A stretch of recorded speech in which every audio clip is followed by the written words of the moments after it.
আজি আমাৰ কেবিনেটে অসম চৰকাৰৰ যিটো প্ৰভিন্সিয়েলাইজেশ্যন পলিচি সেই পলিচিটোক সংশোধন কৰি আমি এখন আইন আনিম যি আইনৰ জৰিয়তে 2006 চনত প্ৰতিষ্ঠা কৰা ৰিকগনাইজ হওক মাত্ৰ তেওঁলোকক ৰিকগনাইজৰ লগতে পাৰ্মিশ্যন হওক NOC হওক এফিলেশ্যন হওক যিকোনো চৰকাৰী কমিউনিকেশ্যন থাকিলেই 2006 প্ৰতিষ্ঠা কৰা স্কুল কলেজ প্ৰাদেশিকৰণৰ বাবে উপযুক্ত বুলি বিবেচিত হ'ব অৰ্থাৎ প্ৰাদেশিকৰণ আইনৰ সংশোধনৰ বাবে অসমৰ শিক্ষক সমাজে যি দাবী কৰি আছিল তাক আজি আমাৰ কেবিনেটত গ্ৰহণ কৰা হয়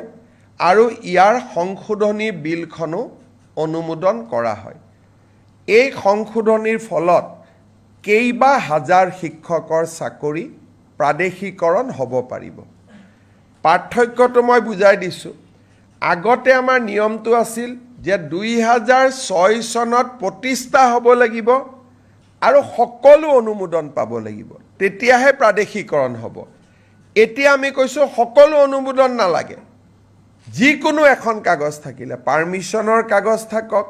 ৰিকগনাইজেশ্যনৰ কাগজ থাকক এফিলেশ্যনৰ কাগজ থাকক বা NOC এখন থাকক তেতিয়াও তেওঁলোকৰ চাকৰিসমূহ প্ৰাদেশিকৃত হ'ব এই আইনৰ ফলত বহুকেইখন মহাবিদ্যালয় প্ৰাদেশিকৃত হ'ব সুবিধা পাব কিমানখন কলেজ হ'ব প্ৰায় 15খন নতুন মহাবিদ্যালয় প্ৰাদেশিকৃত হ'ব স্কুল কিমানমান হ'ব স্কুলটো হিচাপ উলিয়াব দিগদাৰ কিন্তু কেইবা হাজাৰো বিদ্যালয় নতুনকৈ প্ৰাদেশিকৰণৰ আওতাত আহিব পাৰিব